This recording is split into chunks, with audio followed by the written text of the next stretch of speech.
I would say that we can start our webinar entitled Intellectual Property, Key Driver of Local Economy Growth. This is Giacomo Frisanco, Communication and Policy Manager at EURADA.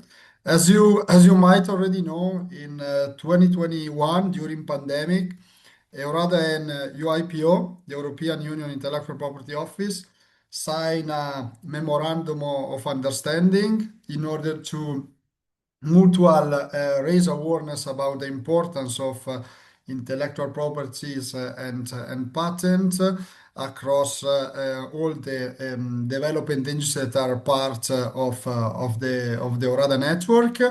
And in the framework of this memorandum of understanding, every year we organize a webinar where we successfully promote best practices regarding the implementation of some intellectual property policies at a regional level, as well as the colleague from EUIPO are presenting normally the most updated news regarding the SME fund, pro bono, and then a couple of additional initiatives. As you can see, today we have a very fully packed agenda. We will start with some welcome remarks from both Francesco Molica, our director of EURADA, and Alessandra Apostolakis, head of service at Business Development Department at EUIPO. It will be followed by the presentation of four successfully example of implementation of intellectual properties coming from the EURADA network. We will have the experience of Trade, the development agency of Andalusia, the experience of Arter, the development agency of Emilia-Romagna, followed by the journey of La Réunion Innovation, our French member from the outermost region, and then we will conclude with the example from Enterprise Greece. Without no further delay, I would like to mention quickly a couple of housekeeping rules. So please, for the participants, make sure that your microphone is always muted. We kindly encourage you to ask questions if you want directly via chat, or you can also unmute yourself during the Q&A session. And I would like also to mention that this webinar is being recorded. So in case you would like to do not appear on our YouTube channels, you can switch off your camera. I would like now to give the floor first to Francesco Molica, the EURADA director. Thank you very much, Giacomo. Good morning, everyone. I'm happy to see our friends from EUIPO here, Alexandra, Yas, and all colleagues, and also our members whose presentations I'm also very keen to listen to today. Now, this is, if I'm not mistaken, the fifth webinar organized with the European Union Intellectual Property Office. This is part, of course, of a broader collaboration which we have established with EUIPO, and which we consider of key strategic importance, and which I would say has been strengthened throughout the years. Including with indeed new activities and more regular exchanges with them. As far as I'm concerned, I would like also to, of course, acknowledge and commend the commitment of EUIPO to supporting regional development actors. The fact that EUIPO recognizes the importance of IP in terms of regional development. Now, from the perspective of someone like me, maybe a couple of years ago, who's not very much familiar with the IP, the link between intellectual property and regional development may not be immediately evident. In fact, it is very much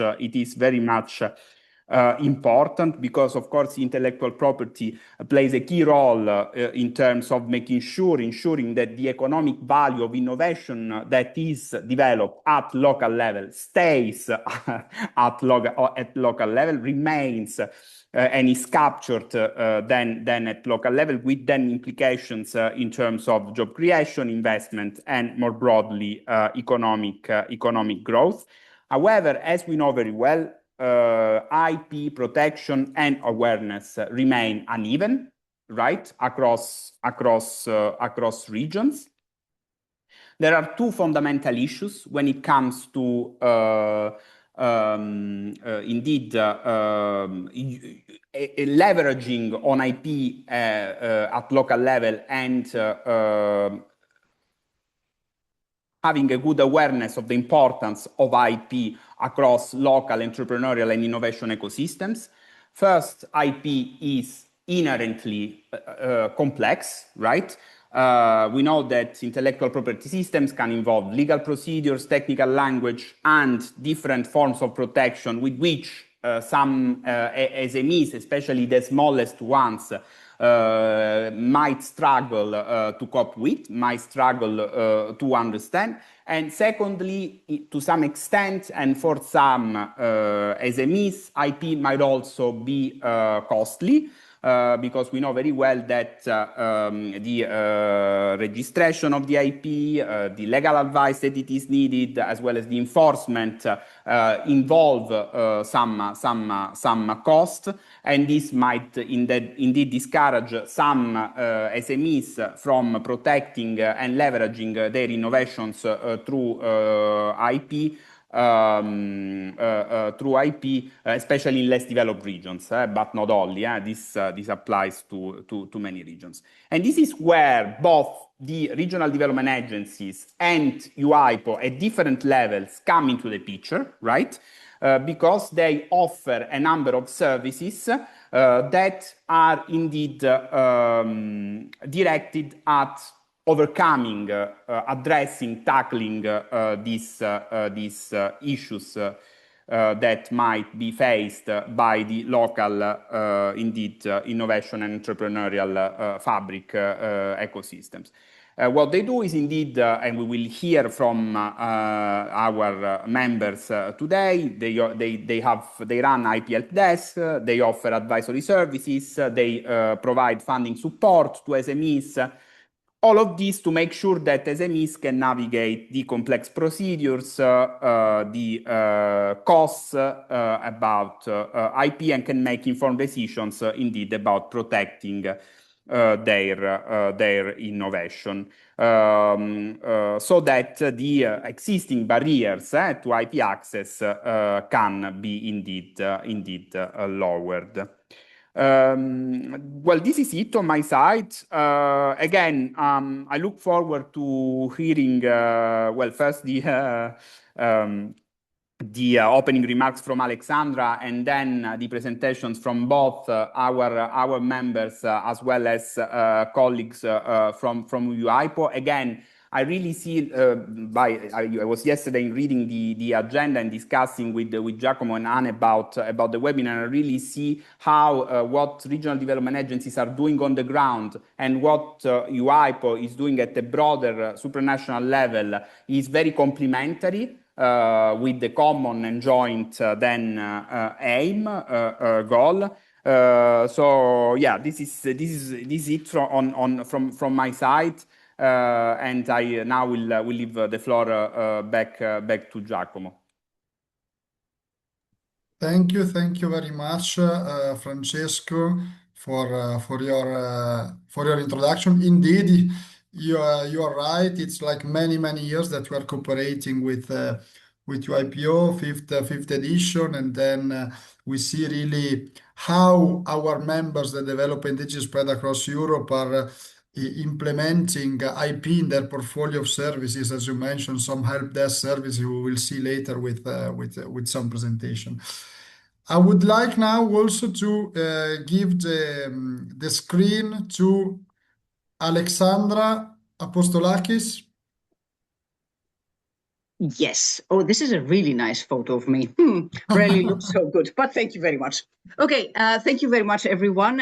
Thank you, Francesco, for the nice words. I mean, when it's the bad thing being second is that I'll have to repeat all the thank yous, but I think really the cooperation between the EUIPO and the EURADA is really excellent. And I mean, having now the 5th edition of the webinar just shows this, and it's truly encouraging to see such strong interest in IP, which lies, I mean, in the heart of Europe's innovation ecosystem.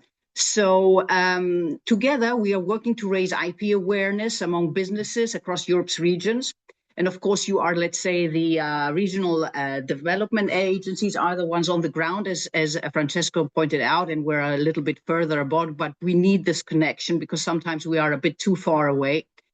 So it's a big thank you to EURADA's network, who actively promotes the EU IPO funding and training opportunities, as well as support instruments that help businesses better understand and use IP. You will hear more about these initiatives later in today's program. Encouraging the effective use of IP, particularly among SMEs and startups, is essential to addressing the competitiveness challenges Europe currently faces towards the US and China, to just name a few. While Europe excels in generating ideas, research, and innovation, we often struggle to scale these innovations at the same speed as our global competitors. Too many promising companies leave the EU not due to a lack of talent or creativity, but because our financial systems do not fully recognize the value of intangible assets, basically IP. Many businesses are unable to leverage their IP assets to access the financing they need to grow. To assess and address this issue, the EU IPO has recently published a first of its kind report on IP-backed finance in Europe, which we've sent to EURADA. The findings highlight several structural barriers that limit the use of IP in financing, from challenges, evaluation, and protection to difficulties in enforcement and reinvestment. The report identifies 5 key areas for action: increasing the visibility of IP as a business asset, establishing credible valuation methods. We all know that is quite a big challenge. Enabling the use of IP in lending, building a strong evidence base, and strengthening institutional capacity. Together, these steps can help unlock the full potential of Europe's innovation and ensure that ideas developed here can also grow and succeed. I hope that you will distribute the study, Giacomo, to your members. I think it's very, very interesting. It's a long study. I'm only halfway through, but the executive summary puts it all very well together at the beginning. We will continue to collaborate with key partners, including EURADA and its members, to support European businesses and to develop reliable frameworks that give financial institutions the confidence to invest in tangible assets. It's a big job, but we're working on it. IP rights, as you know, are not just legal protection, they are powerful business tools. They enable companies to unlock value, scale their operations, and compete globally. However, raising IP awareness among entrepreneurs across all EU regions is not something the EU IPO can achieve alone. This is why, as I mentioned at the beginning, it's very important that we have the partnerships like the one we have with EURADA and the members. So just to cut the long speech short, thank you very much for your attention. Thank you, Francesco, and I wish you a great day. And I pass the floor back to Giacomo. Thank you. Thank you very much, Alexandra. Indeed, actually, in one of the services that we sent out to our members 2 times per week, one of them is called e-readings, and we already shared the publication. We were discussing with Yasmin, I think, last week when we met in preparation of this webinar. So we are also happy about this mutual cooperation. We are sharing information. Also, we are sharing the information about the webinar series, Train the Advisor from IP. So I think that our cooperation goes beyond this memorandum of understanding that is reinforced every single year with additional initiative. For the for the participants of this fifth edition, this year we decided to invert a little bit the order of the presentation. Instead of starting with the colleagues of EUIPO presenting directly the SME Fund, Pro Bono, and the IP support for small and business websites, we decided to invert the order and to start this year with the presentation of the EURADA members. I would like to invite now Pedro Pablo Uceda from Trade, our development agency from Andalusia, to present their long journey in implementing intellectual property at the regional level. Because if I recall well, you started at the beginning on the early 2000s, so you have many suggestions to tell us. So Pedro, the skin is yours. Good morning, everybody, and thank you all for this opportunity to share with you the services and the offer we bring to the Andalusian companies regarding IP in our agency. Let me share my screen, sorry. Can you confirm you can see my PowerPoint in the full screen mode? I was muted. Yes, we can. Okay, perfect. Then I go ahead. As you were mentioning, Giacomo, thanks a lot. I'm part of the Andalusian. Let me check if I can. No. I'm part of the Andalusian Development Agency. Our name right now is Andalusia Trade. We are a huge institution. We are the main tool regarding the innovative services and the support that the Andalusia regional government is offering to Andalusian companies regarding both innovative activities, research, development, and innovation projects, and as well internationalization process. We are a huge institution. We are more than 350 professionals in my agency. We are based in Andalusia. We have an office in each of every capital of province in Andalusia, but as well we have offices as well in Madrid, in Barcelona, and in Brussels. And as well, we have our own network with support throughout the world in more than 45 countries. So we are offering a wide range of services to Andalusian companies from right to the left. We are helping Andalusian companies in internationalization process, helping them to grow internationally and helping them to trigger new markets. As well, we are offering support for those big international companies that are willing to create a new company, a new business here in Andalusia. So we have like a double way support in this internationalization department. As well, we are dealing with European development funds. We are part of the frame of the regional development funding. So we are offering as well our own instruments, financial instruments, and the direct subsidies to Andalusian companies that are investing and that are part of the innovation project. And our services of IP, our protection and innovation services, are focused in the business development area, where we offer as well a wide range of different services, knowledge transfers, business intelligence, and so on. And inside this business and development area is where we find the services aimed to IP, aimed to protect the innovations and the results that the innovative companies are developing. Just as you mentioned, a really short overview of our IP services. We started in 2002, thanks to an agreement with the Spanish Patent and Trademark Office. This was the start of our services regarding IP. All along this year, we have been growing. We have been including new tools. We have been part of different new networks so that we can adapt our services to the needs of the Andalusian companies.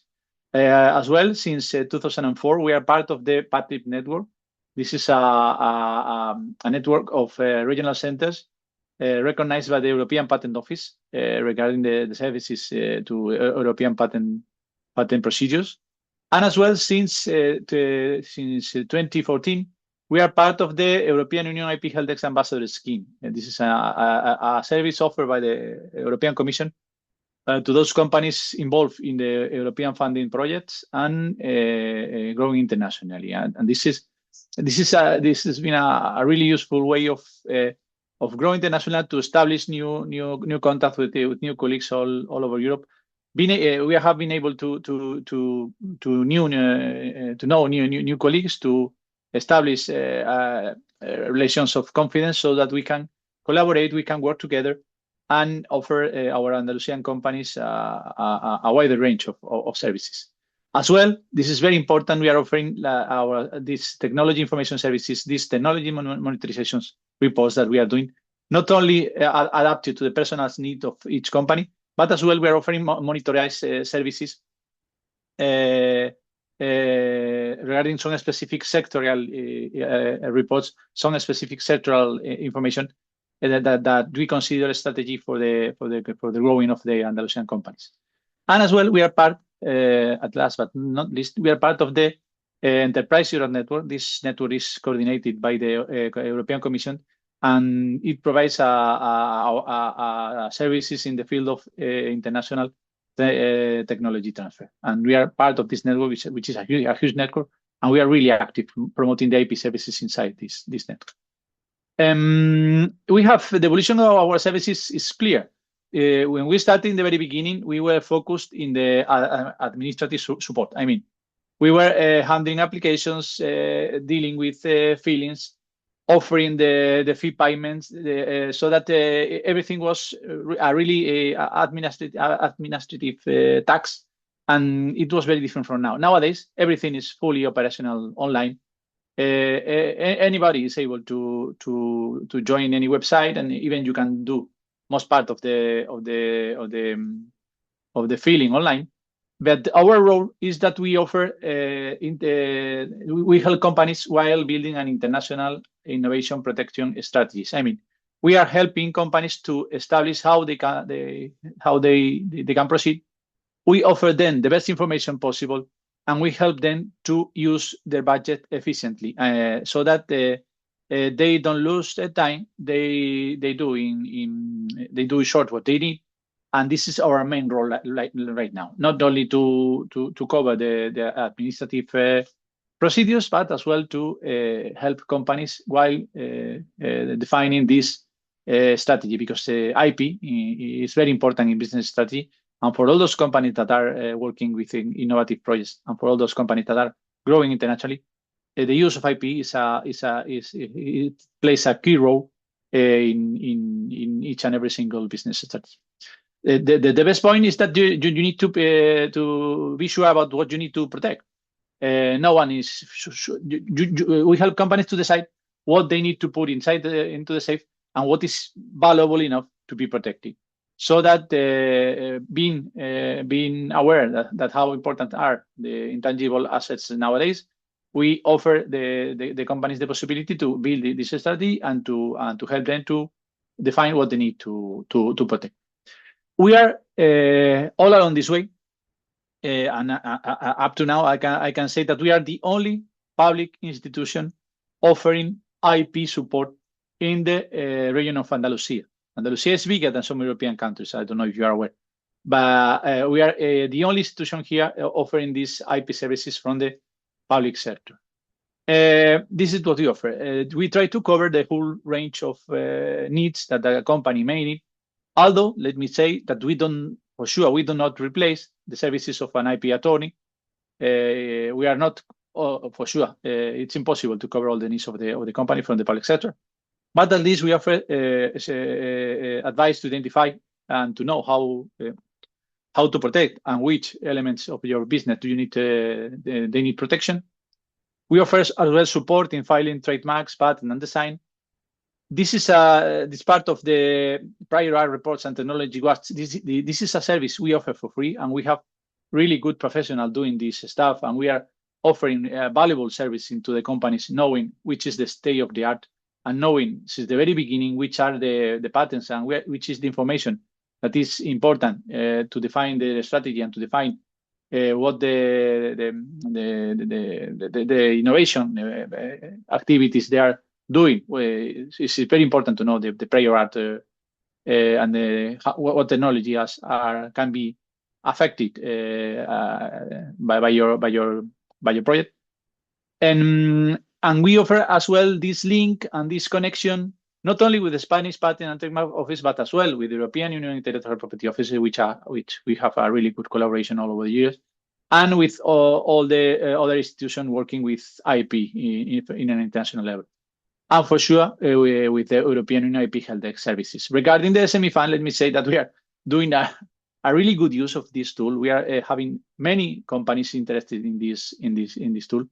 And this is such a huge success that we are all now waiting that the voucher one regarding patent, regarding design and trademarks is available once again, because we have been part of the a small part of the reason that this voucher is not now available, because we are doing a really good use of this tool in Andalusian region.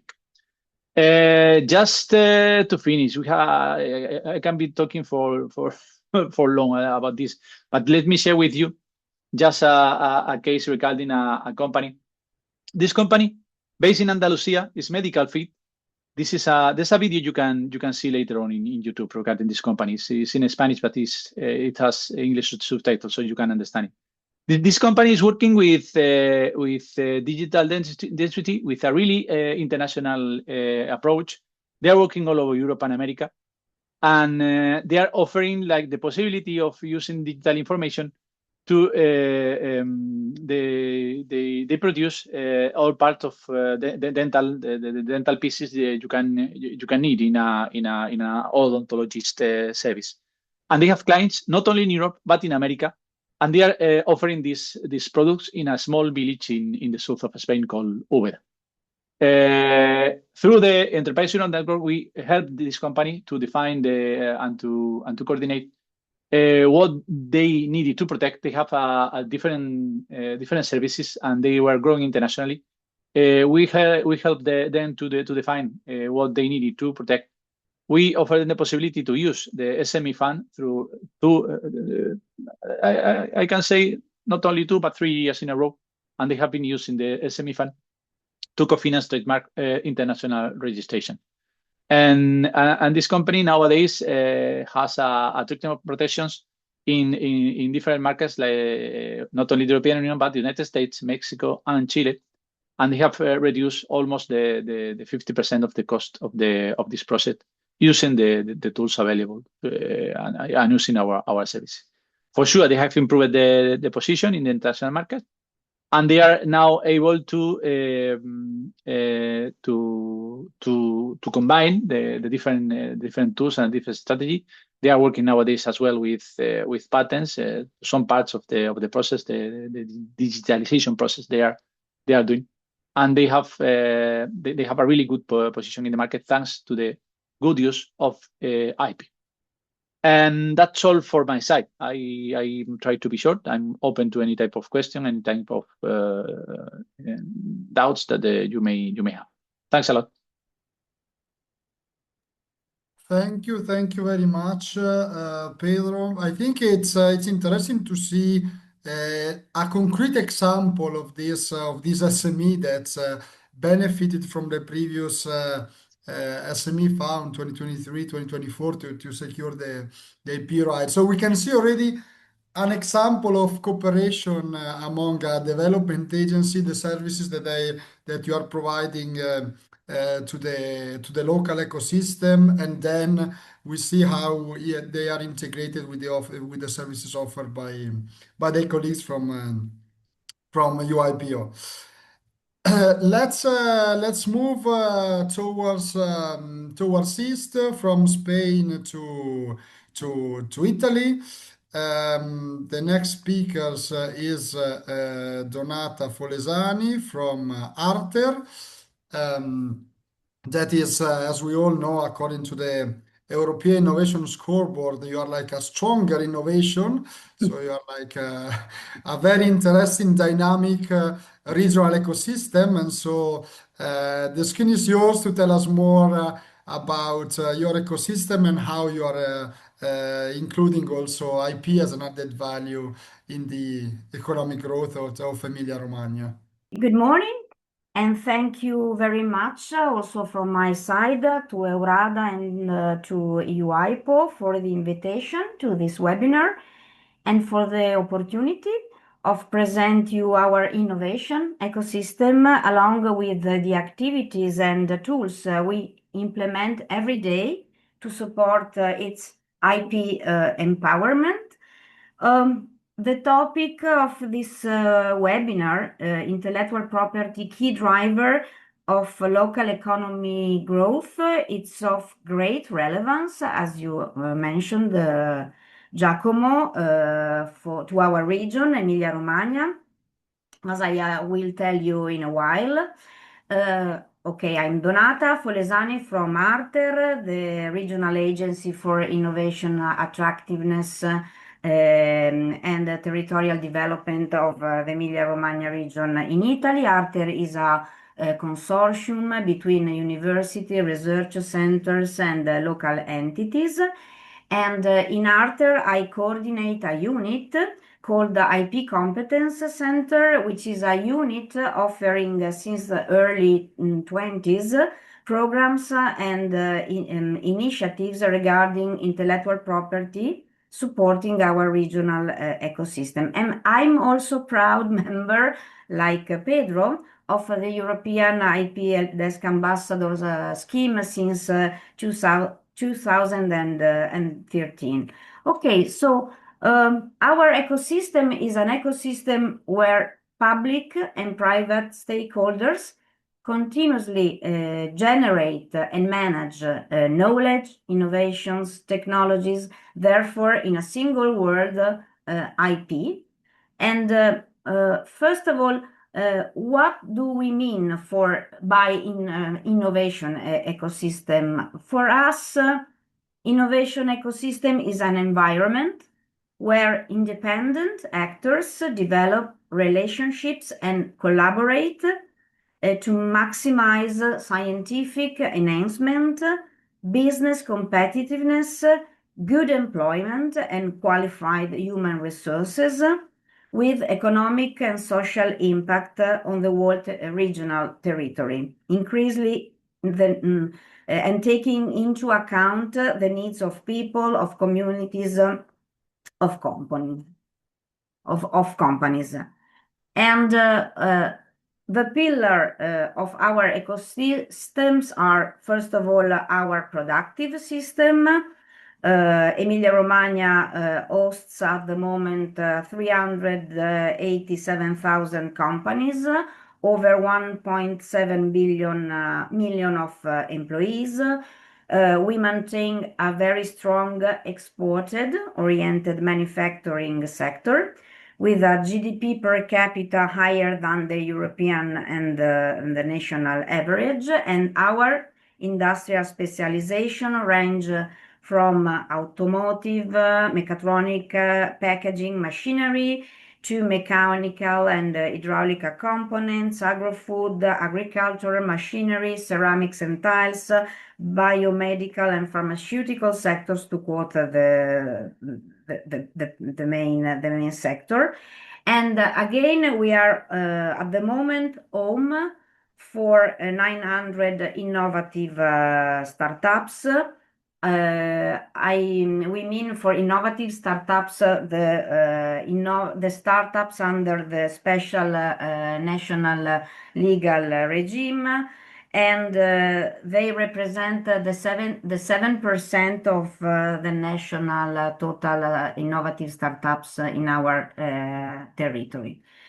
And our innovation ecosystem is a result of a journey started in early 2000s, supported by the Emilia-Romagna region with significant investment in collaboration with universities, research centers, chamber system, social partners, and local administration. And Emilia-Romagna was among the first in Italy to establish an innovation ecosystem through a dedicated regional law.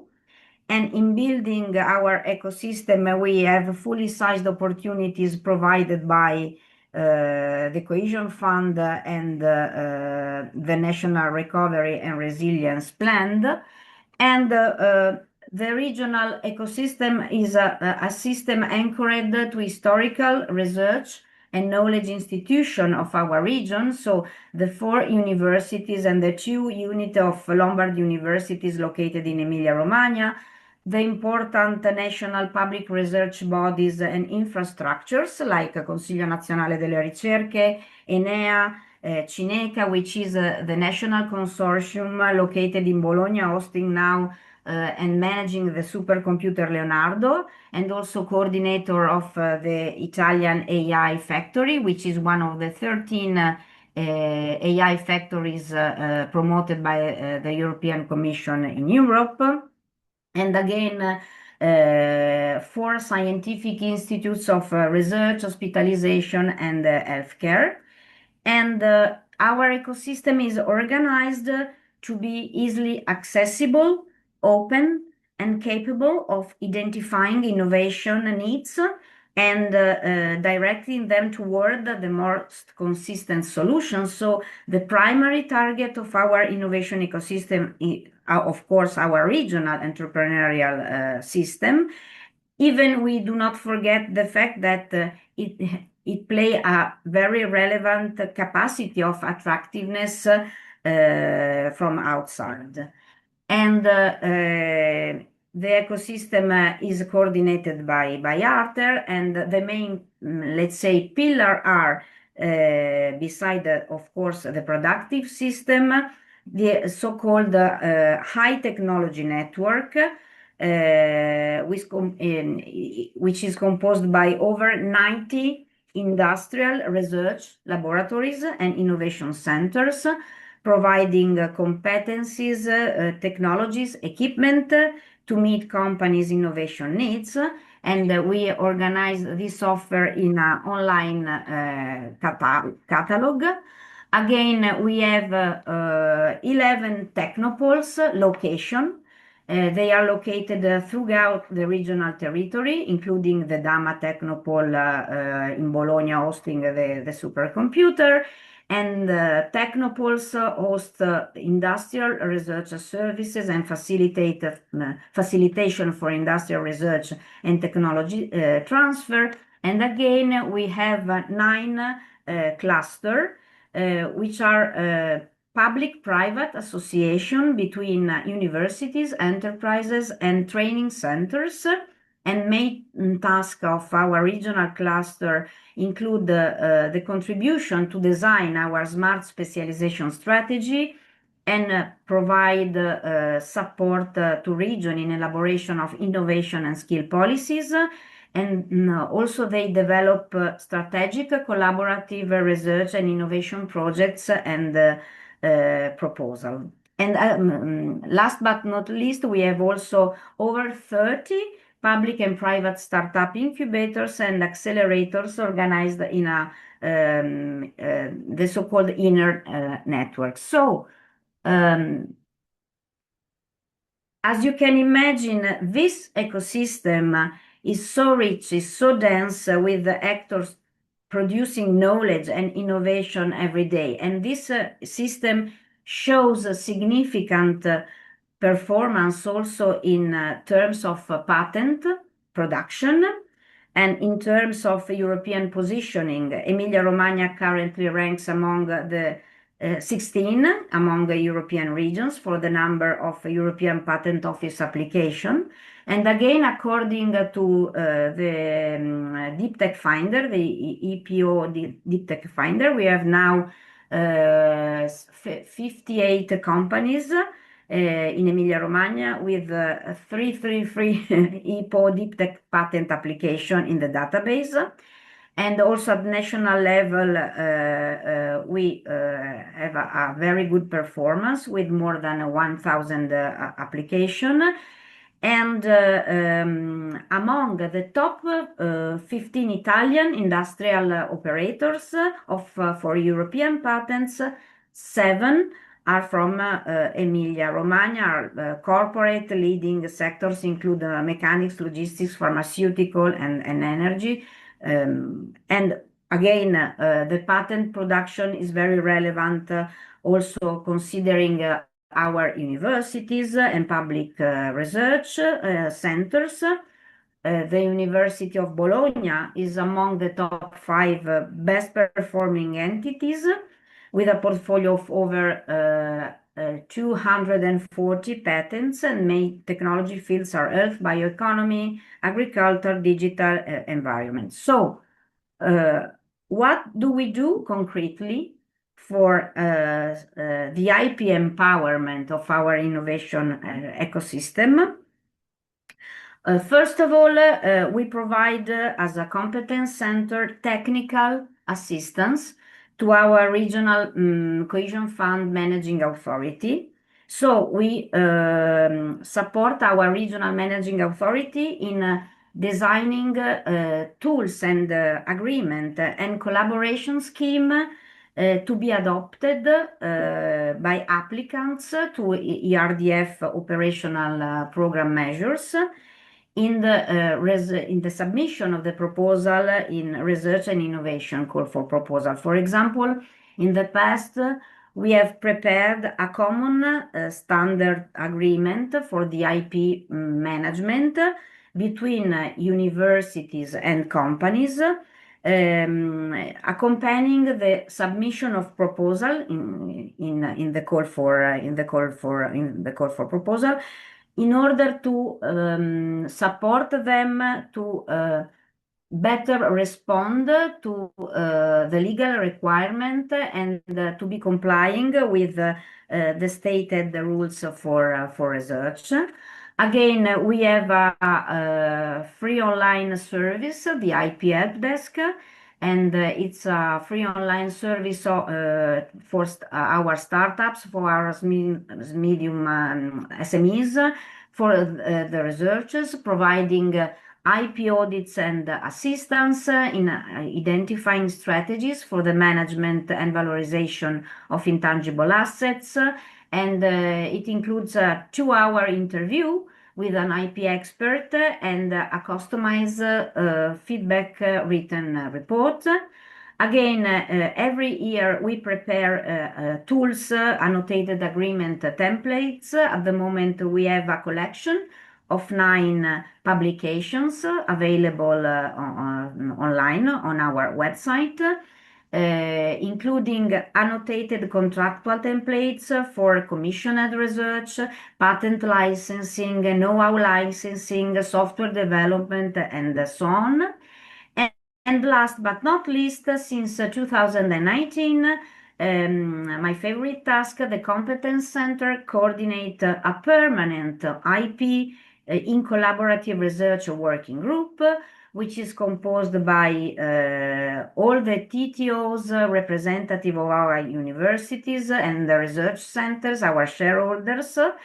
And the other important program is IP for Cluster Initiative, which is an annual basis program devoted to our regional clusters. And the aim of this working group and of this IP for Cluster program is to provide the stakeholders, the members of our innovation ecosystem with on-demand capacity building initiatives about a different topic like tech transfer process and IP implication.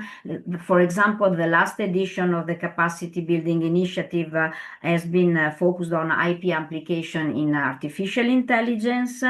And also this permanent working group offering a collaborative environment under our coordination, where the members co-design and identify the share tools, for example, co-drafting and adoption of common guidelines and recommendation for IP management in research and innovation and collaborative projects. So main outputs that have been produced until now are guidelines and recommendations, so essential principle to be adopted, a sort of codes of conduct to be followed in the management of intellectual property in activities and projects promoted by the association members, an NDA template for managing all the aspects connected to the confidentiality, and a very important output, a joint ownership agreement template to be adopted in collaborative research projects, especially in Horizon projects. And I would like to conclude my brief presentation with the latest initiative launched by Arter at the end of the last year, where we have launched a multi-stakeholder policy lab aimed at guiding a regional strategy for deep tech in our region. And why? Because we consider deep tech one of the main relevant field for regional competitiveness. So the regional has asked a fundamental question: which are the levers we need to move from a general innovative ecosystem to an ecosystem capable of supporting deep tech in our territory in a systemic way? We consider that we think that Emilia-Romagna possesses the precondition favorable for the development of the deep tech innovation in our territory, but we know that this foundation is not automatic. We need to work on several elements, and we know that deep tech requires long 10 times frame, higher capital, quality of connection between research, business, infrastructure, and competent demand, and also, last but not least, ability of the ecosystem and of its stakeholders to strategically use intellectual assets as a source for value creation and competitiveness. So we are conscious of the necessity to further strengthen services and initiatives supporting IP and its valorization in this direction. So we are currently working on that direction, and in the second half of the year we launch a new initiative devoted for the achievement of this aim. So I hope to have succeeded in providing you with useful information, and I will be happy to answer your question and exchange a thought at the end of this webinar. Thank you so much for your attention. Thank you very much, Donata. Great to see the impact of this permanent working group, because sometimes personally when I have to manage some maybe internal working groups at EURADA, I doubt about the efficiency. I try to do like a couple of meetings in person in order to give a boost, but I guess that in your case that you work a lot with university and public research centers, there is really the daily food to then speed up the process and so on. So let's move now. Giacomo, sorry to interrupt. I don't know how to raise my hand. Too stupid for words. Sorry about that. No problem. Sorry, just to thank you very much, Donata. It was very, very interesting. I'm sure that Elisabeth is going to tell you afterwards. But since Pedro at the beginning said that, and he was crying, that the SME fund vouchers 1 and 2 for trademarks and designs are closed. We had that discussion the other day. But I would like to say to Donata, since I see they do a lot of with patents, that the vouchers 3 and 4, especially voucher 3, is still open. So at the SME fund, and they can go if you have anybody who's interested. I would promote that. There is and that's going to stay open hopefully until the end of the year. the Commission has injected more money. So I think it's a good opportunity, and they also give money for legal advice. So I think it's a good thing to promote with in your region, and of course everybody else who's in the call today. Sorry, just a small interruption, and I have to find out how to raise my hand. Sorry about that. Thank you, Alexandra. Thank you so much. Okay, thank you. Thank you. I'm sure that Donata will forward the information to all the local ecosystem. So we move from Spain to Italy. Now I think it's time to go south, deep south, to go to La Réunion. Our members from the outermost region, France, close to Madagascar, if I remember correctly, which are going to. It's an interesting case to see how they are implementing the patent management in their S5. We will see. I'm curious also to see what are the two additional S to the normal smart specialization strategy. So, Florence, the screen is yours. Hello everyone, and thank you so much for giving me this opportunity to present an ongoing study I've been conducting in La Réunion Innovation regarding patenting behavior in Reunion Island. So, La Réunion Innovation, just a few words first about us. We are a non-profit association in charge of our special variant of the S3, which is a social and sustainable smart specialization strategy. And we are the only regional innovation agency in La Réunion. And our main role, apart from animating the S5 strategy, is also to bring together all innovation stakeholders, so public actors, academic, economic actors, and civil society. Maybe first, before I begin with the study in itself, a few words about this correlation that we have already talked a bit about at the beginning of this webinar between patenting behavior and innovation. So how is that correlating? Why would an innovation agency care about patents?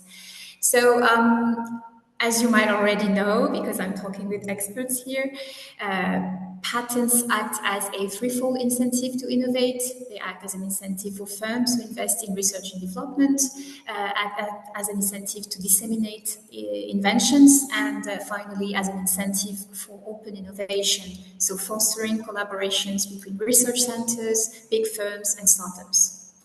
It has been used in the literature as an indicator of innovation. It's very easy to measure. It's really great for comparison across regions and across countries. It's usually the most visible measure of innovation that we have. Yet it is understudied in La Réunion and in also other French overseas regions. And it's a shame because we already lack data on innovation. So you were mentioning, Giacomo, I think earlier, the regional innovation scoreboard. We don't have that in La Réunion. We only have one indicator like it's called the French Overseas Region Indicator. It's just the one. So yes, it's really a shame. We really need to assess the degree of innovation in our territory, and looking at patent data is a first step in order to do so. It's also a way for us to have a bit of a comparative perspective with other territories with similar assets and challenges in order to better understand how we can grow. And it's also a way for us to evaluate a bit our strategy, our smart specialization strategy, to see how well it is aligned with the actual behavior in our territory.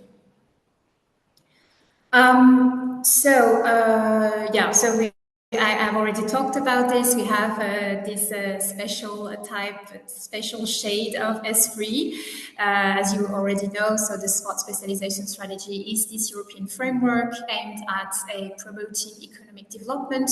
The idea is to look at each region's unique strength in terms of research and innovation. In Reunion Island, we have added 2 S, one for social and one for sustainable. And we have 9 roadmaps in the strategy. So you can see them on the screen: blue economy, inclusive society, green economy, health, digital, tropical building and planning, energy systems, biodiversity, and natural risks. So in this study, I will be comparing La Réunion with other French départements, which is this kind of administrative level of organizations that we have. So all of French overseas departments are in red. So we have Guadeloupe, Martinique, Guyane, Mayotte, and finally La Réunion, which is in fact, yes, close to Madagascar and not close to Guadeloupe and Martinique as we often hear.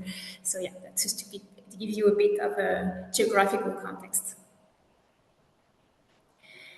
To perform the study, I've been collecting data from the French National Institute for Industrial Property, selecting patents that were filed between 2005 and 2025 by an applicant residing either in La Réunion or another overseas department. I have constructed two indicators. So the first is the filing rate, that is the number of patents that were filed in a given year divided by the number of inhabitants, a million. And the second indicator is the acceptance rate, which is the number of patents that were accepted for publication in a given year, again, controlling for the number of inhabitants. So here you can see the first results. So the histograms, the bars show the filing rate, while the black dots show the acceptance rate. As you can see, Mayotte is missing from here because they only have 2 patents in the last 20 years, so I could not produce a graph out of that. Apart from Mayotte, you can see that Guyane is the region with the lowest, very low and stable activity over time, whereas Guadeloupe, La Réunion, and Martinique have like this much higher dynamic going on, although with quite a stark local variations over time, as you can see here. Among those 3 regions, La Réunion is the one with the highest rate of activity, especially regarding acceptance rates. About 65% of patents that are filed in La Réunion end up being approved, and 80% of patents that are inactive as of today are inactive due to the applicants. That means that it's not that the patent was rejected, it's more that the applicant has decided to withdraw it or to stop paying the dues. So it's a very very nice dynamic that we see here, although we do have to bear in mind that the activity is still considerably lower than in mainland France. So if you take, for instance, 2 very dynamic regions there, Isère and Paris, you can see that we are like around 700 or 200 regarding the filing rate, while we are at 17 in average for Réunion and 35 for our highest values, so you have to keep that in mind as a perspective. Next, I've been taking the approximate 300 patents that we have filed in La Réunion Island for the last 20 years, and I've been trying to assign each of them to one of our roadmap, so in our smart specialization strategy. And what I have found is that about 2/3 of the patents that are filed talk about S5 topics, and among patents that are accepted, 3/4 of them talk about S5 topics. So it's quite good. We can see that there is a good alignment with our smart specialization strategy, although roadmaps are inequally represented. So if you look here at this graph, you can see that you have on the one hand this very dynamic roadmap, so energy systems with solar energy, for instance, and green economy with plant extracts for medicinal or aesthetic purposes. And on the other hand, you have like roadmaps that are not very well represented. Biodiversity is completely absent from the data. And inclusive societies have like 2 patents, and natural risks only a few. So yeah, there is this very unequal representation within the S5. So this was a very brief overview of the first results of the study that we've been conducting at La Réunion Innovation. We have seen that patent activity in La Réunion is quite dynamic. We have high levels of filing and acceptance rates, but we can see it's quite important over time variations that might be due to the institutional context, might be due to actors' strategy, so we don't know yet, and that we will try to find out. We have seen that the patent activity is overall in line with with the smart specialization strategy, even though we can see an equal roadmap representation. That might be due on the one hand to the low or no tech nature of certain topics, so social innovation, biodiversity, and on the other hand to the presence of a vibrant academic and economic activity in the sector of energy systems or green economy. So what we do recommend at this stage to increase the patenting behavior in La Réunion is to focus on encouraging inventors and firms to patent their solution, because we have seen that once they decide to patent it, generally it works out. So it would be better to act before that. We could, for instance, develop access to peer mentoring, to competent legal and strategic advice, have more grants to protect SMEs' IP rights in line with what the EU EUIPO SME funds have been doing. And we advocate for a stronger focus on certain roadmaps. So above all, tropical building, health, blue economy, and natural risk, where we have this high and mid-tech potential, but we see that they're still in a kind of a middle ground situation. Well, that's all for me. Just to mention that we will be continuing this study by focusing on patents applicants, so who are filing for patents, what is their activity rate, are they public or private actors, and so on. So stay tuned for that. Thank you so much. I'm looking forward to the discussion. Thank you very much, Florence, for the presentation of this study. Congratulations. We would like to follow to see updates in the coming years. Given my background that I grew up in Trento, in the mountains, alpine area, and now then I'm living in Brussels, I was like kind of surprised by the fact that a little bit more than 20% of the patent active are in the field of blue economy. I was expecting maybe as an island to have like more than 50%, I would say there. So this is like an interesting data to see that there is like more interest for other sectors such as energy, I see with 55% and digital with 60, I guess. The artificial intelligence impact is also affecting La Réunion. Thank you again. So now, if at the moment with the first three presentation, we presented like two development agency from regions in the mainland, and then another aspect of an island acting as a regional ecosystem. Now we move towards Greece for Greece Enterprise, which actually it has the peculiarity of being a national agencies supporting enterprises and an SME with a wider perspective, I would say. So, Dimitra, the screen is yours to tell us more how intellectual properties are like reinforcing the regional economies of Greece. As Enterprise Greece, the official state agency under the auspice of a Ministry of Foreign Affairs, mandate to promote investment in Greece and Greek exports, we are very happy to join this webinar on intellectual property and on local economic growth.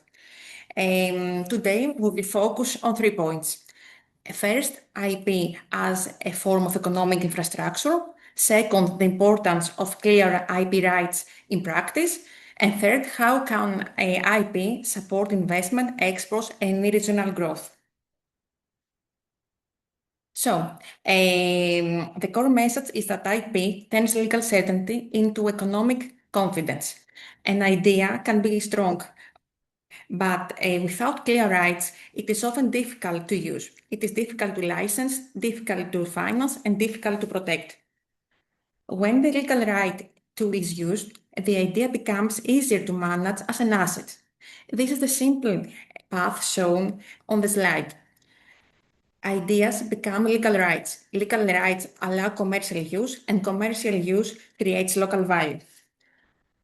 The value can be revenue for a small company. It can be a stronger export brand, or it can also be jobs, investment, and more trust in local ecosystems. So IP is not only defensive. It is not only about stopping others from copying. It is also enabling. It allows a company to work with partners with more confidence. That's why we like to describe IP as an economic infrastructure. Infrastructure is usually something that allows activity to happen. In a similar way, IP allows intangible value to move safely in the economy. EU IPO and EPO studies show that IP-intensive industries represent a very important part of the European economy. They are linked to GDP, employment, higher wages, and investment. The numbers are important, but the practical message is even more important. If a region wants higher value growth, it must help local businesses understand what makes them different and how to protect it. This may be technology, it may be design, it may be a software, it may be a strong brand or a product with a clear origin and reputation. Of course, a legal right alone is not enough. A patent that is never used or a trademark without a clear business strategy will not create value by itself. But without legal certainty, many ideas remain too risky for the investors. So the goal is not to create IP for its own sake. The goal is to connect IP with business use, export, investment readiness, and local growth.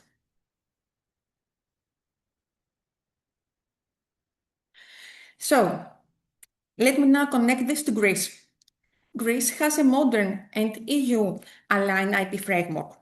A key stakeholder is the Hellenic Industrial Property Organization, or OVI, how we call in Greece, as it's the competent authority for areas such as patents, utility models, and industrial designs. It is also the sole competent authority for the registration of national trademarks in Greece and keeps the relevant national trademark register. So, from a legal point of view, value becomes more bankable when rights are clear. This may sound technical, but it's very practical. So, if we want to have a simple checklist that can help SMEs, startups, here it is. 1, we have to identify the asset. What have we created? It is a brand, a design, software, data, a technical solution, a production method, or know-how. 2, secure ownership. Who created? And under what agreement? If contractors, researchers, or external partners were involved, the contracts should be double-checked. 3, we have to protect the asset. Which right is the right one, and where? Not everything needs the same protection. Some assets need registration, other contracts, confidentiality, and good internal procedure. 4, commercialize. How will the asset create value? Through sales, export, licensing, franchising, technology transfer, investment, or a strategic partnership. And 5, retain value locally. This is the regional development question. How can the local ecosystem keep part of the value created by its people, research, and reputation? In any case, this checklist does not replace legal advice, but it helps companies ask the right questions before it is too late. It is much better to clarify rights before fundraising, before export expansion, or before signing an important partnership.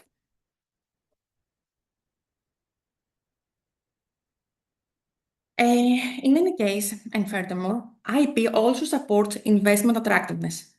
When investors look at the company, they do not only look at the market and the team, they also look at the risk. In fact, they ask simple questions. Does the company own the technology? Can the brand scale abroad? Are there disputes? Are there third-party rights that may block the business? Can the asset be licensed or transferred? The questions are legal, but they are also commercial, as they affect valuation, timing, and confidence. The same is true for strategic partners. A multinational company or a research partner will feel more comfortable where IP rights and obligations are clear. For a region, This creates a wider benefit. Clear IP can support more technology transfer, higher value exports, stronger value chains, and a stronger reputation as an innovation hub. This is also relevant for enterprise Greece.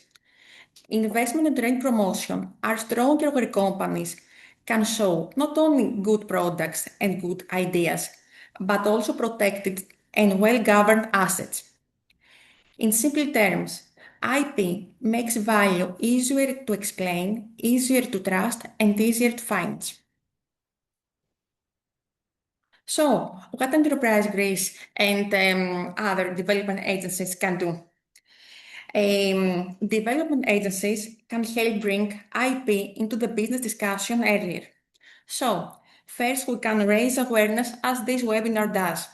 In Enterprise Greece, in fact, we have an annual capacity building program called Enterprise Export Academy, in the context of which we have a special course for IP protection. Second, we shall encourage early diagnostics. Before a company enters a new market or starts a partnership, it should ask what it owns, what it uses, and what it should protect. Third, we can refer business and provide the right information.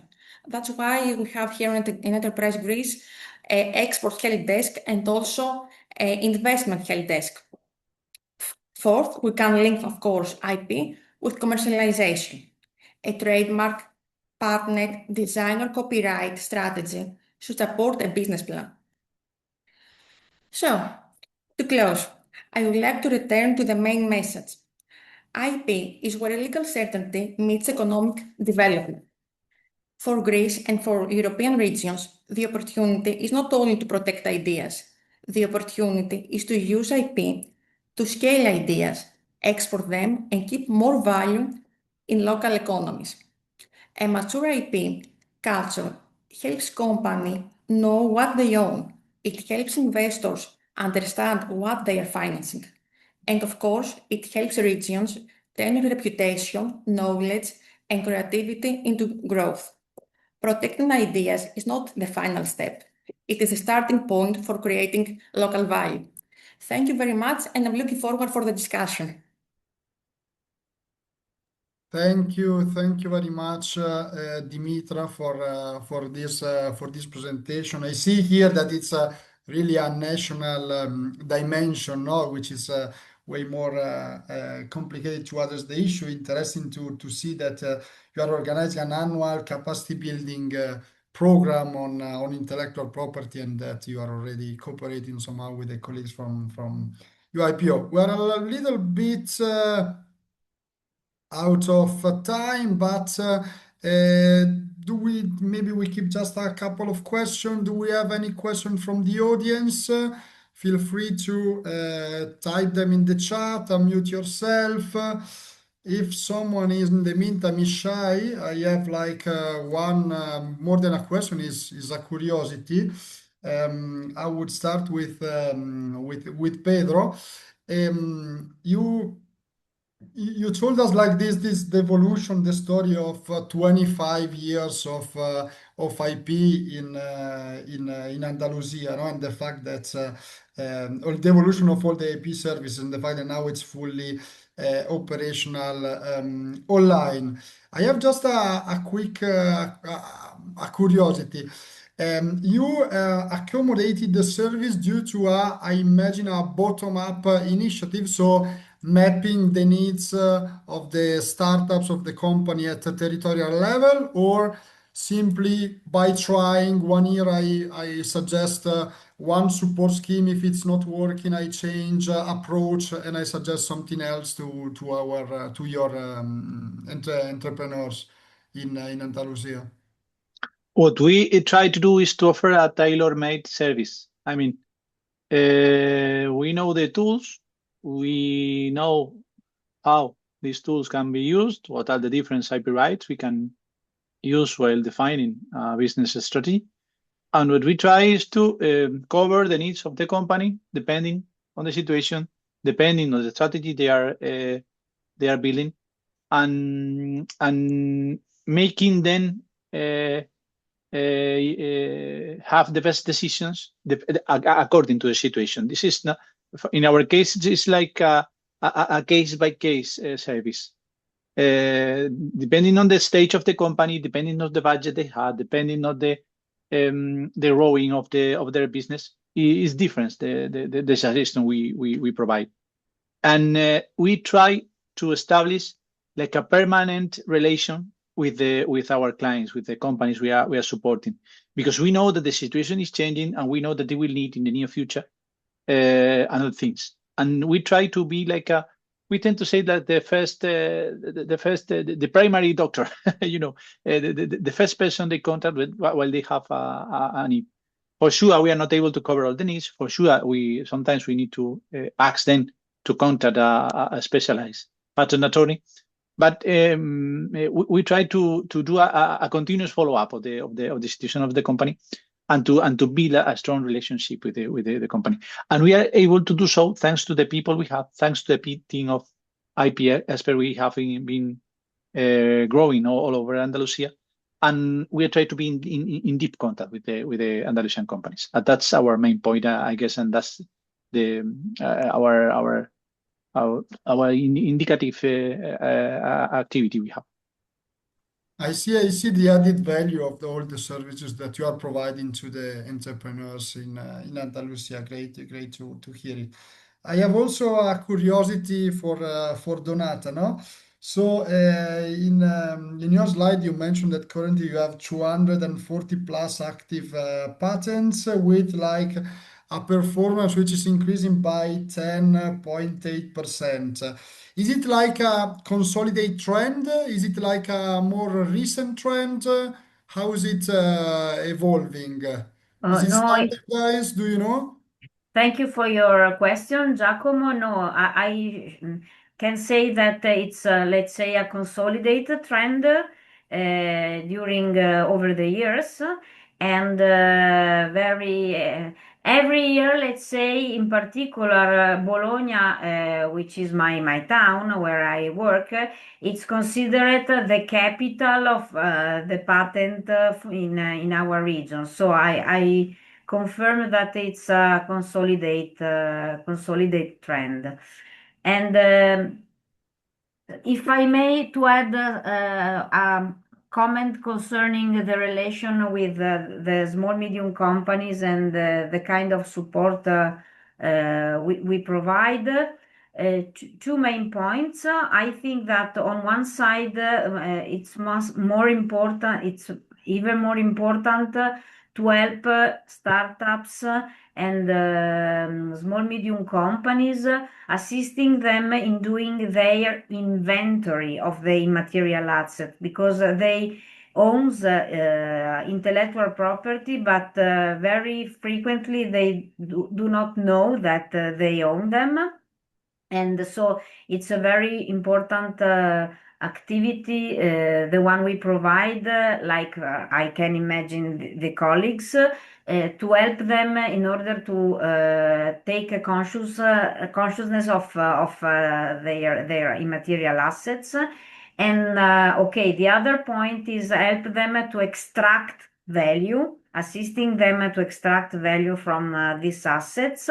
And the third point is that, in my opinion, in general, inside the ecosystem, is very important to help them and to assist them in the continuous dialogue with the providers of research and technology transfer, because we know that companies, especially startups and small medium companies, are not able to make research on their own, but they need to collaborate with research. So it's very important to provide them with tools in order to smooth and facilitate the dialogue in their connection in the co-generation of immaterial assets and IP.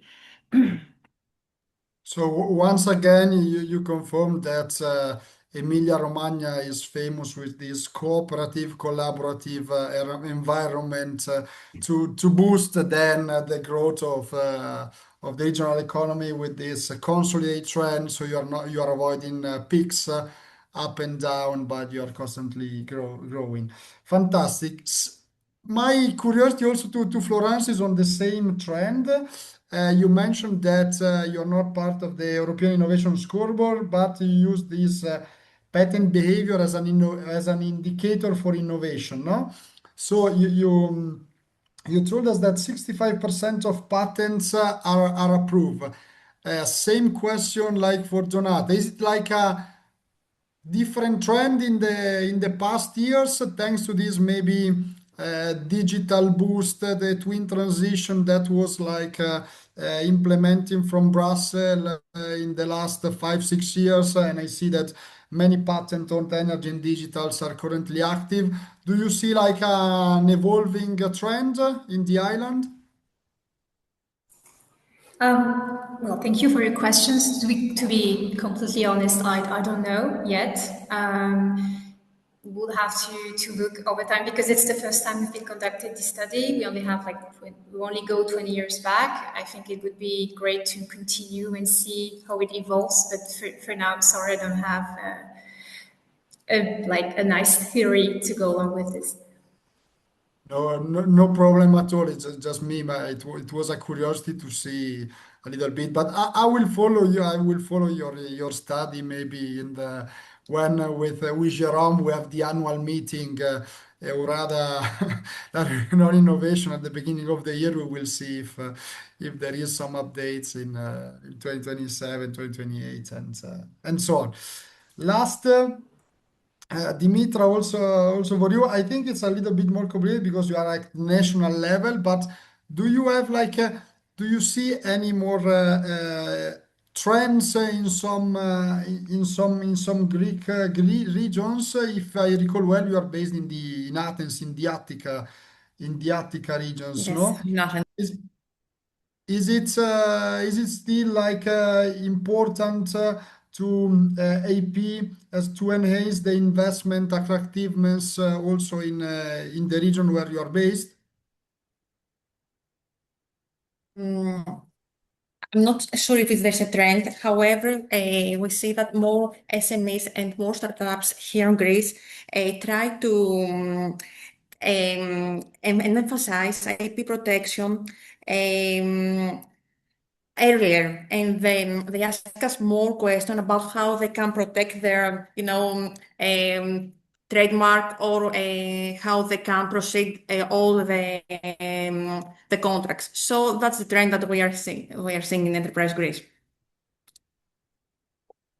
I see. Perfect. So we're a little bit late. Apologize, Elizabeth, but I think it was nice to hear from regional practitioners how they are implementing at a regional level some services related to IP, to their local, regional and national ecosystem to help entrepreneurs to secure their IP. And we saw that IP could be also like a driver in order to bring higher wages and unemployment rate. So without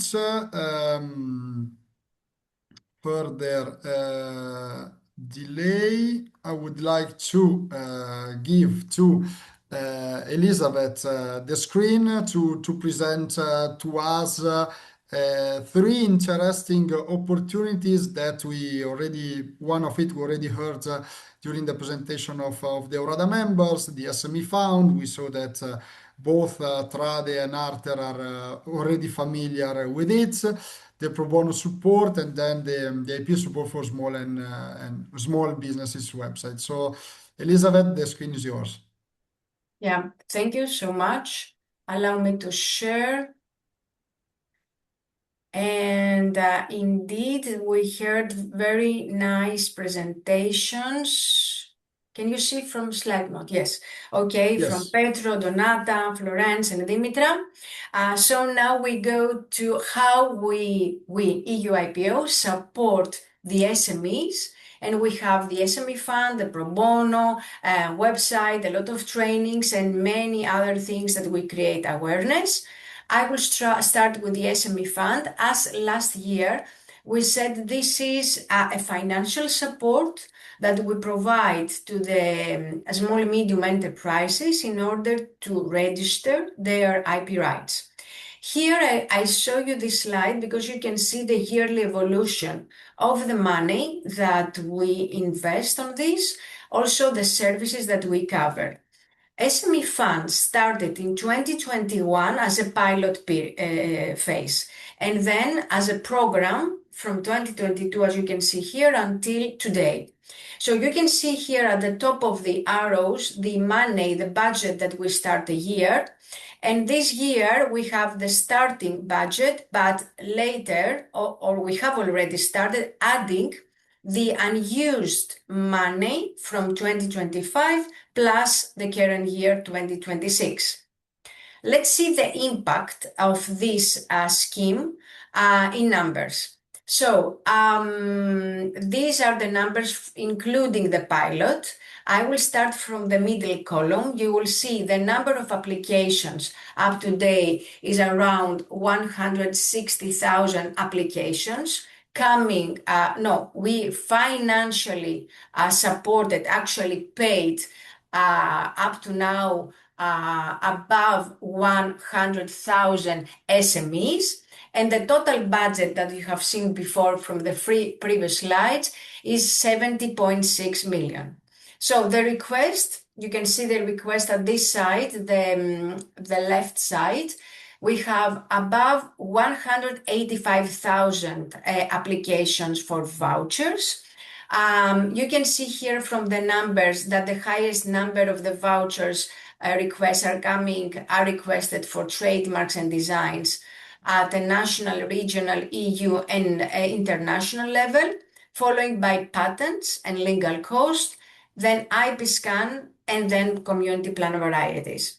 And number reimbursed, you can see at the right side, we have already up to now reimbursed activities. As the application number of trademarks is high, so the first IP activity reimburses our trademarks and designs, following by IP scan, and then patents and legal cost.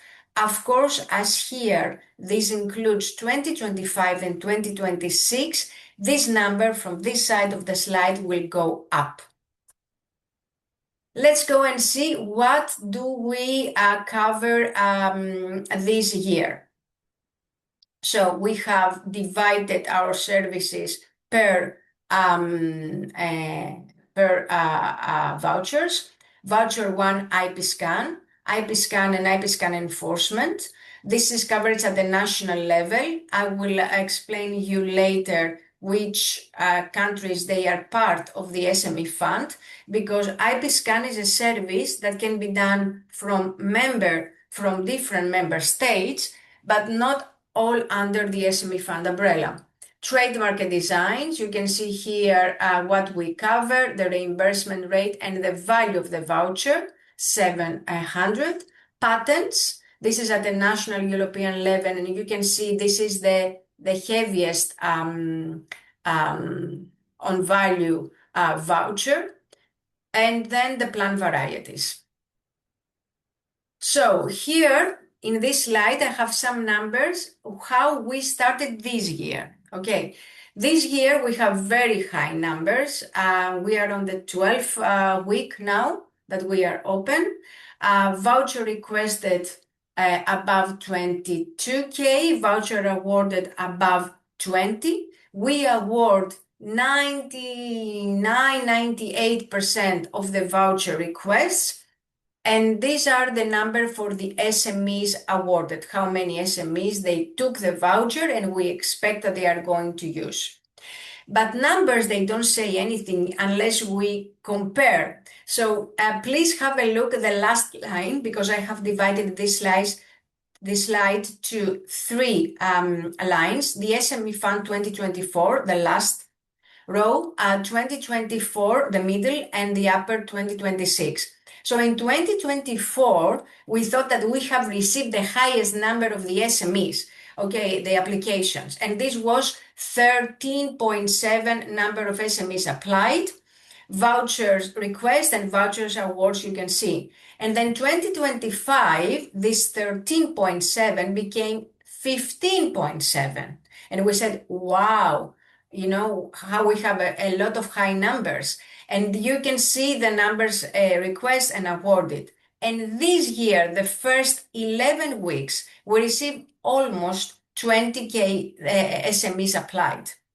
We have a bottleneck the first 4 or 5 weeks for the awards. Now we don't have anything. And that's why the million that I show you in the first slide consumed. This is for voucher 1 and 2. I want to say here that voucher 1 and 2 is budget from EU IPO. Voucher 3 and 4 is budget from European Commission. This is not a final closure for voucher 1 and 2. We are going to reopen, we believe, around October.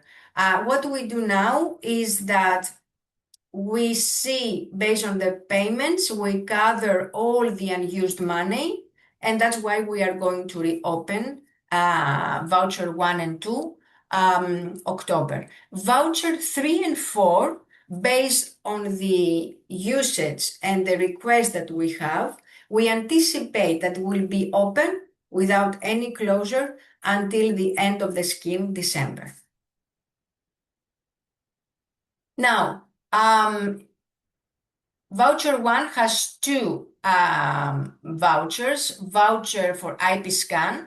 This is very helpful, and you have seen the high numbers. So the SMEs that they don't know how to start, they don't know if it's better to start with trademark or design or patents. They can go to this list of these countries that they are under the umbrella of the SME fund, that they provide IP scan.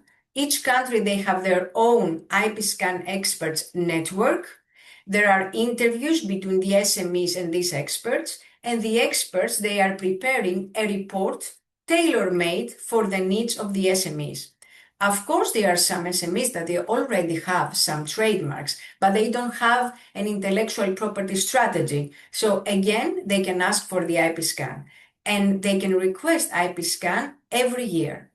And we have also the IP scan enforcement. If the SMEs they see or expecting or they are dealing with issues, infringement or enforcement issues, they can go again to these countries that you see in the right side of the slide, and they can ask support for these issues that they face.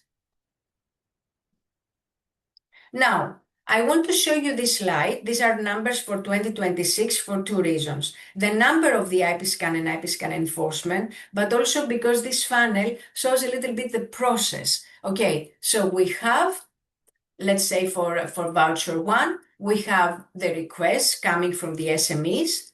We examine the requests and we award the requests. And then the next step is that without waiting, once they have the award, the SMEs, they go directly either to the national office, to EU IPO, to WIPO, to EPO, and they apply for their rights. So although here this number, it will not change, and the awards, the IP scan services reimbursed is the number that is going to go up because we haven't completed the reimbursement for this year. Here you can see totally different picture because, as we said, the most requested voucher is voucher 2 for trademark and designs. Here the numbers are different, high numbers and also high number of reimbursed. Of course, this number on the bottom will be around the voucher awarded. We have seen that through the years, the SMEs, they know and they use better the voucher and they apply on time for the vouchers and for the rights. Here you can see the patents, the number of the patents. The process is slower, and of course the number are different. And these are the numbers for plant varieties. Here we have lower numbers. Of course, this is special IP right. Now, maybe you have heard, but currently we are working on a 5th voucher about CIGIs. We expect to launch this June, July, and the initiative is here to boost and support other rights. As you remember from last year, we support also the Ukrainian SMEs. We have application from the Ukrainian SMEs, and we have already reimbursed above 200,000 euros for Ukrainian SMEs. Now, I will continue with another initiative that we have to support the small medium enterprises, and this is the pro bono support. They are experts across Europe that they work pro bono for free to support SMEs. What EUIPO does, we bring them together, so they are coming in our webpage, in our portal, and we do the match. Let me give you more information. So, experts across Europe, they are here to help. The SMEs, they can request once every year this support. Is personalized support. Every expert gives an average of his free time for the SMEs 1 to 4 hours, depends, in the language of the business of the SMEs, and it's free of charge. So there are benefits for both sides. Of course, for the SMEs, because they will have an advice, a service for free, but also for the professionals, because they extend their network, they understand the needs of the SMEs, they belong to a network, and they feel also that they are close to the SMEs and close to us. They have many areas that they support for trademarks, patents, designs, or any other areas. And I want to show you some statistics that you see what is the effect of this. Here I have some more numbers. So over 300 professionals are now in the network. Over 6,000 SMEs, they have already applied for support. And in the satisfaction, they say that 79 would recommend the pro bono support to other SMEs. And here is the statistics, the impact that you can see for this year. We have received 399 applications from SMEs. You see the number of the SMEs. The country of establishment of the SMEs, we can see that they are coming from all EU countries, top 3 countries, Germany, Italy, Spain. The IP rights that they ask consultation, mostly trademarks, design, copyrights, and patents, but you can see they have more topics. And we have here the geographical scope, and also here are the type of pro bono request. I want to show you this pie. The majority of the applications are coming from the micro SMEs, okay? And of course, they are SMEs that they are not represented. That's why they need support. So here are some statistics from the side of the IP professionals. Qualified professionals 315. You can see here through the year how many they are coming, entering, etc., etc. The countries where they are established, the IP professional, the top 3, Italy, Germany, Spain, the geographical scope, and then the IP specialization. You can see here that they are specialized on all IP topics. And here in our statistics, we have also where they are targeting and the hours that they offer here. You see the majority, they offer 1 to 2 hours, but there are many that they offer 3 to 4 hours for free. And you can see others, they even offer more time. I have put here if you want to see more information about pro bono, you can use this link. How else now we provide more awareness? We have the webpage, which is for the small medium enterprises. Here there are many topics. It's available in 23 languages. And you can see here that there are many topics where they can enter and they can have they can be informed on training specialized for the SMEs, tools, guidance sections, news, whatever we can see, and some testimonials from the people that they took support, they received support. Now, we have the IP Scan Online tool. Of course, this tool doesn't substitute the one that the IP Scan experts that they are doing, but is a reference. And currently, we are working on an online tool which is based on AI in order to update this. We have also the free trainings, the tools, the Academy. EUIPO Academy has sessions only for SMEs. And here again, the webpage. And that's it from my side. And I am open for questions or any practical matters that you would like to ask.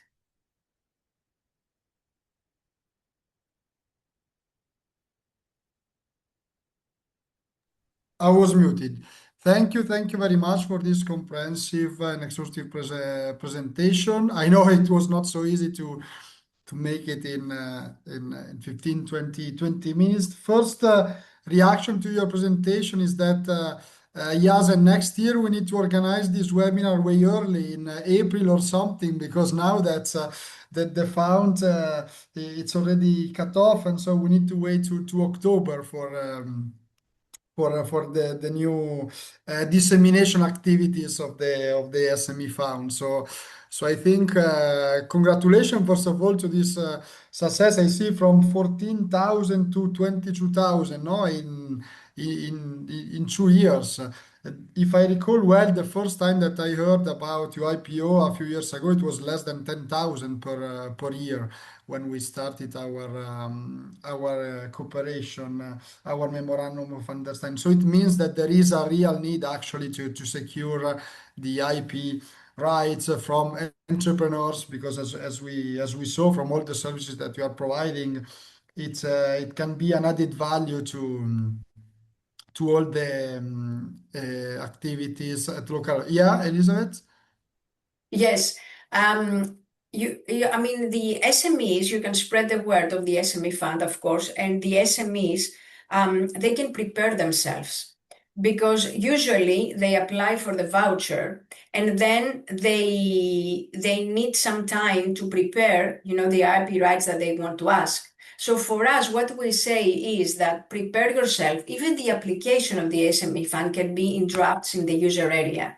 You can start preparing your rights, because sometimes the patents, for example, they need a lot of time of preparation. So don't wait the voucher and then start preparing. Start preparing, and when the voucher is open, ask for the voucher, because in this time you will manage better your time.